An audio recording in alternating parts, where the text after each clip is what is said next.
నమస్తే, welcome to story board.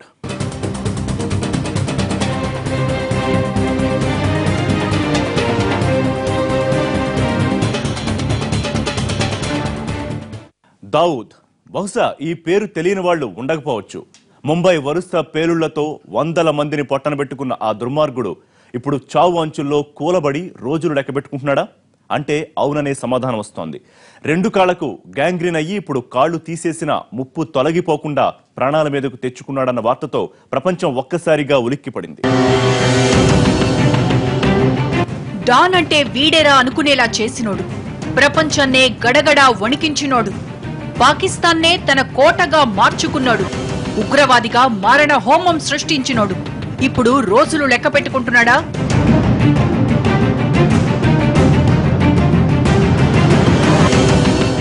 Dawood Ibrahim mafia సామ్రాజ్యాన్ని విశ్వవ్యాపితం చేసిన డాన్.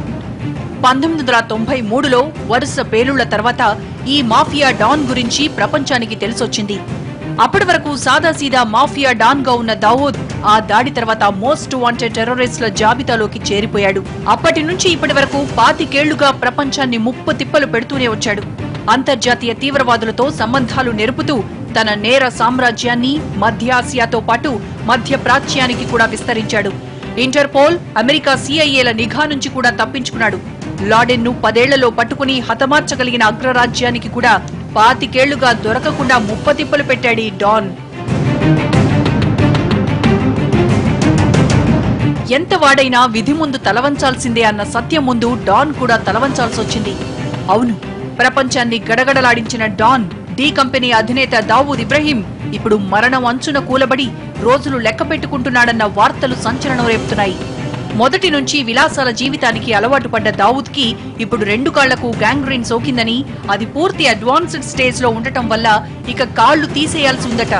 ప్రస్తుతానికి కరాచీలోని తన సొంతింట్లోనే లియాఖత్ నేషనల్ మిలిటరీ హాస్పిటల్ వైద్యులతో చికిత్స పొందుతున్నట్లు తెలుస్తోంది. దావూద్ కి గత 18 ఏళ్లుగా high BP, high blood sugar ఉన్నట్లు సమాచారం. దీనికి తోడు తగిన ఆరోగ్య జాగ్రత్తలు పాటించనందువల్లే కాళ్లలో రక్త ప్రసరణ నిలిచిపోయి కణాలన్నీ ఆక్సిజన్ అందక కుళ్లిపోయి గ్యాంగ్రీన్ గా మారినట్లు డాక్టర్లు తేల్చారు. ఇప్పుడు కనీసం కదపడానికి కూడా వీల్లేనంతగా కాళ్లు కుళ్లిపోయాయని, మోకాళ్లకు పైభాగం వరకు గాయం కావడంతో కాళ్లు తొలగించినా బతికే ఛాన్స్ అంతంత మాత్రమేనంటున్నారు. ఈ గ్యాంగ్రీన్ అన్నది ఒక స్టేజ్ దాటిన తర్వాత ప్రమాదకరంగా మారే అవకాశం ఉంటుంది. జనరల్గా ఈ గ్యాంగ్రీన్ ఏదైతే ఇన్ఫెక్షన్ బ్లడ్లోకి ఎంటర్ అవుతుందో, ఈ ఇన్ఫెక్షన్ ఎప్పుడైతే ఈ బ్యాక్టీరియా కనుక బ్లడ్లో ఎక్కువైతే అది మొత్తం శరీరం అంతా పాకే అవకాశం ఉంటుంది. అల్టిమేట్గా ఈ షుగర్ ఉన్న వాళ్ళు కానీ డయాబెటీస్లో ఇన్ఫెక్షన్స్ పెరిగిపోయి డయాబెటిక్ కీటోసిస్ డిసీజ్ డీకేఏగా రావచ్చు, లేదా సెప్సిస్లోకి వెళ్ళంటే తీవ్రమైనటువంటి సెప్టిక్ షాక్లోకి వెళ్ళే అవకాశం ఉంటుంది. శరీరం మొత్తం కూడా విషమైపోయే అవకాశం ఉంటుంది. ఎప్పుడైతే శరీరం మొత్తం ఇన్ఫెక్షన్ అయిపోతుందో అప్పుడు కిడ్నీస్ డ్యామేజ్ అయ్యే అవకాశం ఉంటుంది. ఎప్పుడైతే కిడ్నీస్ డ్యామేజ్ అయితే అల్టిమేట్గా కిడ్నీస్ యూరిన్ పంపింగ్ అవుట్ చేయకపోవడం వల్ల యూరియా శరీరంలో కానీ, తర్వాత యూరియా సంబంధించింది కానీ ఇతర నైట్రోజన్స్ వేస్ట్ శరీరంలో ఎక్కువైపోయే అవకాశం ఉంటుంది. ఎప్పుడైతే నైట్రోజన్స్ వేస్ట్ శరీరంలో ఎక్కువైపోతుందో శరీరం అంతా యాసిడ్గా మారి బ్లడ్ అంతా యాసిడ్గా మారే అవకాశం ఉంటుంది. దాన్ని మెటాబోలిక్ ఎసిడోసిస్ కానీ రెస్పిరేటరీ ఎసిడోసిస్ కానీ అయ్యే అవకాశం ఉంటుంది. ఆ తర్వాత ఈ కిడ్నీస్ షట్ డౌన్ అయిపోయిన తర్వాత, కిడ్నీస్ ఫంక్షన్ ఫెయిల్ అయిన తర్వాత అది హార్ట్ మీద దీని ఎఫెక్ట్ పడి హార్ట్ ఫెయిల్ అయ్యే అవకాశం ఉంటుంది. ఒకవేళ దావూద్ను మెరుగైన చికిత్స కోసం దేశం దాటించినా, బయటి డాక్టర్లను పాక్ రప్పించినా తమ బండారం బయటపడిపోతుందని, అందుకే సీక్రెట్ గా మిలిటరీ వైద్యులతో ఆపరేషన్ చేయించడానికి ప్లాన్ చేస్తోంది. అయితే దావూద్ ప్రధాన అనుచరుడు చోటా షకీల్ మాత్రం భాయ్ ఆరోగ్యంగా ఉన్నారని, ఇవన్నీ కట్టుకథలే అని విమర్శించారు. కానీ ఎవరి మాట ఎలా ఉన్నా దావూద్ ఆరోగ్య పరిస్థితి బాగాలేదన్నదే కన్ఫర్మ్ అవుతోంది. ఎందుకంటే ఇప్పుడు దావూద్ వయసు 60 ఏళ్లు. ఏడాది కిందట ముఖానికి ప్లాస్టిక్ సర్జరీ కూడా చేయించుకున్నాడు. పైగా దావూద్ లైఫ్ లో ఎంజాయ్మెంటే తప్ప ఎక్కడా ఎక్సర్సైజ్ అన్నదే కనిపించదు.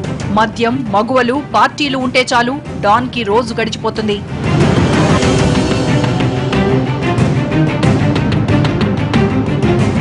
మహారాజులకు అందని విలాసాలు, కలలో కూడా ఊహించని కులాసాలు, ఇవి దావూద్ ఇబ్రహీం జీవిత విశేషాలు. డాన్ అంటే దేవుడు కూడా భయపడాల్సిందే అన్నట్టుగా ఉంటుంది దావూద్ జీవితం. ప్రపంచంలో దావూద్ నెట్వర్క్ చూసి బిన్ లాడెనే అప్పట్లో ఆశ్చర్యపోయాడట. ఆయుధాల సరఫరా విషయంలో లాడెన్తో వ్యాపార లావాదేవీలు నడిపిన దావూద్ గురించి ప్రపంచమంతా వెతుకుతోంది. కానీ తాను మాత్రం కరాచీలో ఓ పెద్ద బంగ్లాలో 25 ఏళ్లుగా ఎంజాయ్ చేస్తున్నాడు. ఉదయం 11:30 తర్వాత నిద్రలేవడం, ఆపై స్విమ్మింగ్ చేసి భోజనం చేయడం అతని నిత్యకృత్యం. ఆపై సాయంత్రం వరకు బిజినెస్ వ్యవహారాలు చూసుకుంటాడు. ఇక చీకటి పడిందంటే దావూద్లో ఉన్న మరో మనిషి నిద్రలేస్తాడు. రాత్రంతా పార్టీలు, మోడల్స్, వేశ్యలతో ఎంజాయ్ చేస్తాడు.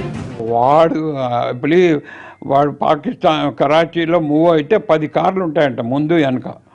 అండ్ బయటికి ఎక్కువ రాడు.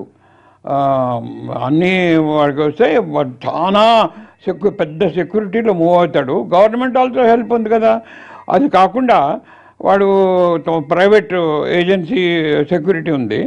అందుకని చాలా పెద్ద ఇల్లు, పెద్ద ప్యాలెస్ అట డబ్బుతో అక్కడ కరాచీలో ఉన్నాడు. అది అందరికీ తెలుసు.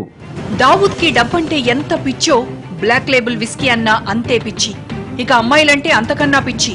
కన్నుపడ్డ మగువ ఎవరైనా సరే తనకి చిక్కాల్సిందే. ఓ పాక్ మోడల్ తనతో గడపడం కోసం ఆమెకు ఓ బంగ్లా, కారు రాసిచ్చేశాట. అమ్మాయిల కోసం కోట్లకు కోట్లు ఖర్చు పెట్టేవాడట. ఇక తన ఫామ్ హౌస్ లో దావూద్ ఇచ్చే పార్టీలకు హాజరవ్వడానికి పాక్ రాజకీయవేత్తలు, క్రికెటర్లు, సెలబ్రిటీలు కొట్టుకు చేస్తారట. దావూద్ ఇచ్చే ఒక్క రాత్రి పార్టీకి కోట్లు ఖర్చవుతాయి. తనకి బ్లడ్ షుగర్ ఉన్నా ఇంత విచ్చలవిడిగా బతకడం, పరిమితికి మించి మద్యం సేవించడం వల్ల ఆయన ఆరోగ్యం పూర్తిగా దెబ్బతిన్నట్లు కథనాలొస్తున్నాయి. ఆ షుగర్ కారణంగానే 2 కాళ్లకు గ్యాంగ్రీన్ అయినట్లు తెలుస్తోంది.